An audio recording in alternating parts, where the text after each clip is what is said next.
당신의 교회에 몇 번이고 저를 초대해준 친절에 대해 우리 폰동 목사님께 감사합니다. 여러분이 항상 제 얼굴을 보는 것에 지루하지 않기를 바랍니다. 계속 똑같은 사람 보고 똑같은 말씀 들으면 질리지요? 이런 종류의 음식은 아닌가요? 저는 독특한 특성을 가지고 있습니다. 아시다시피 저는 같은 종류의 음식을 계속 먹어도 질리지 않아 합니다. 특히 좋아하는 과일 같은 종류의 음식은요. 여러 날 동안 그것을 데우고 다시 데우고 먹고 또 먹습니다.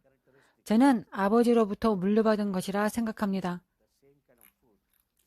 저는 자라면서 아버지가 음식에 대해 결코 까다롭지 않은 분이라는 것을 봐왔습니다. 저희 어머니가 요리하는 것이 무엇이든 그는 즐겁게 드셨습니다. 비록 그 음식이 맛이 없을지라도 우리 아버지가 불평하는 것을 들어본 적이 없습니다. 그는 그저 조용히 드셨습니다. 이것이 제가 아버지에게 물려받은 것 중 하나입니다. 때때로 음식에 소금이 없거나 향신료 또는 칠리가 충분하지 않을 수 있습니다. 그러나 아버지는 절대 불평하지 않으셨습니다. 아버지가 직접 일어나 부엌으로 가서 작은 소금 항아리를 가지고 오십니다. 그런 다음 카레에 소금을 더 넣으십니다. 카레를 맛본 적이 있으신가요? 천국의 음식입니다. 그러나 신성한 음식은 그런 것이 아닙니다. 그것은 항상 날마다 새롭습니다. 똑같아 보일 수는 있지만 똑같지는 않습니다. 하나님께서 우리에게 주시는 항상 새로운 것이 있습니다. 그것은 같은 과일 자루일지 모르지만 항상 뒤에서 새 과일이 나온다는 것입니다. 오늘 아침에 주님의 임재 앞에서 곰곰이 생각하면서 주님의 말씀이 무엇인지 여쭈었습니다. 오늘 우리에게 주실 하나님의 말씀이 무엇인지 여쭈었습니다. 2021년 12월 16일이 제 기억 속에 떠올랐습니다. 저는 그날 아침에 기도하다가 데살로니가 전서 5장 3절을 읽고 깊은 인상을 받았습니다. 저와 함께 성경 데살로니가 전서 5장 3절을 읽겠습니다. 그들이 평안하다 안전하다 하고 말할 그때 아이벤 여자에게 해산의 고통이 임하는 것 같이 갑작스런 파멸이 그들에게 임하나니 그들이 피하지 못하리라. 제가 성경을 읽고 또 읽을 때 제 안에 계신 그리스도의 영이 이와 같이 말씀하셨습니다. 이것은 2022년에 일어날 일이다. 성경은 창세기 1장부터 요한계시록 마지막 장까지 애언으로 가득 차 있습니다. 성경 전체가 애언으로 가득 차 있습니다. 메시아가 오실 것과 관련된 애언들이 있습니다. 초림이며 그것들은 성취되어 왔습니다. 성경에서 재림이나 마지막 때에 관한 애언이 4분의 3입니다. 구약 성경에도 주 예수의 초림보다 주 예수의 재림과 관련된 수많은 애언들이 있다는 사실에 놀라실 것입니다. 지난 몇 달간 저는 그 주제에 대해 매우 깊이 연구해 오고 있습니다. 구약의 주 예수의 재림이나 마지막 때에 관한 애언이 초림보다 많다는 사실을 43년간의 목회 사역 후에 깨닫게 되어 너무 놀랐습니다. 성경이 초림보다 마지막 때에 대해 더 많이 이야기하는 이유가 무엇인지 곰곰이 생각해 보았습니다. 초림이 가장 큰 하이라이트가 되어서는 안 됩니다. 육신으로 오신 메시아는 우리를 구속하시고 그리스도 예수 안에서 우리를 올바른 위치로 회복시키려 하셨습니다.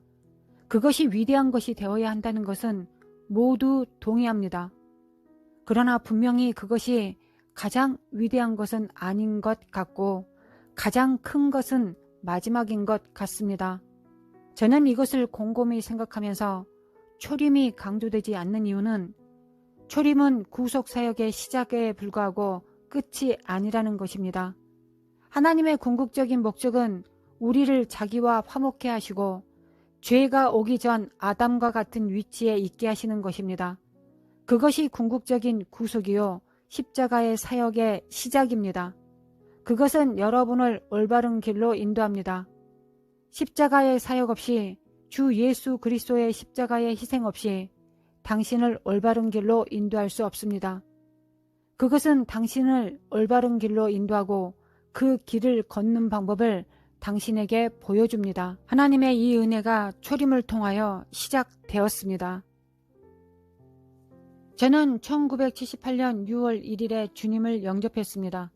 전도 집회에 참석했는데 목사님께서 말씀을 전한 후 제단 부름을 하셨습니다. 응답한 많은 사람들이 있었습니다.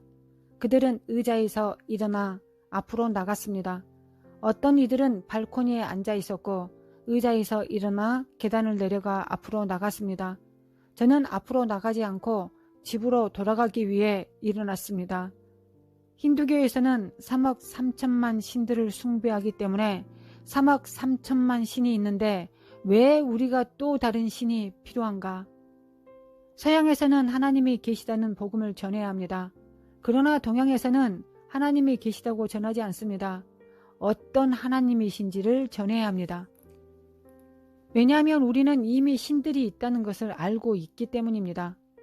서양인들은 그가 신인지 알지 못합니다.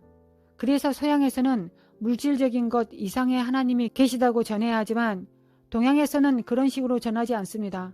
3억 3천만 신들 중에서 어떤 신이 진짜인지 증명해야 합니다. 이 예수 그리스도가 유일하고 어떤 다른 신들보다 참된 살아있는 하나님이라는 확신을 가지고 전해야 합니다. 저는 젊은 힌두교인으로서 평생 마음속에 생각했습니다. 저는 신들을 숭배하며 자랐습니다. 아시다시피 모든 힌두인 집에는 적어도 12개의 신을 숭배하고 집에 있는 작은 제단에 모든 신들의 사진이 있습니다. 아기 때부터 모든 신들에게 절하고 향을 피우고 램프에 불을 켰습니다. 우리는 모든 신들을 바라보며 자라서 그들이 신이라는 것을 알고 있습니다. 갑자기 저는 한 남자가 저에게 이분이 진정한 신이라고 말하는 것을 들었습니다. 이것이 진정한 신이라고 어떻게 확신할 수 있습니까? 그래서 저는 그냥 의자에 앉아 있었고 집에 돌아가고 싶었습니다.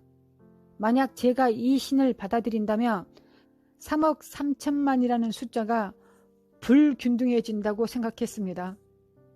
3억 3천만은 3억 3천만 1보다 더 좋게 들립니다. 그렇지 않나요? 논리적으로 들리지 않나요? 사람들은 제단에 가기 위해 제 왼쪽으로 제 오른쪽으로 움직이고 있었기 때문에 저는 제 의자에 붙어 있었고 아무데도 움직일 수 없었습니다. 그래서 저는 모두가 다 가고 마침내 길이 나면 일어나서 가겠다고 생각했습니다. 저는 의자에 앉아 앞으로 가는 많은 사람들을 지켜보았습니다. 갑자기 제 안 깊은 곳에서 음성이 들렸습니다. 이분이 진짜 신이다. 가서 그를 따르라. 저는 놀랐고 이 목소리가 어디서 왔는지 주위를 둘러보았습니다.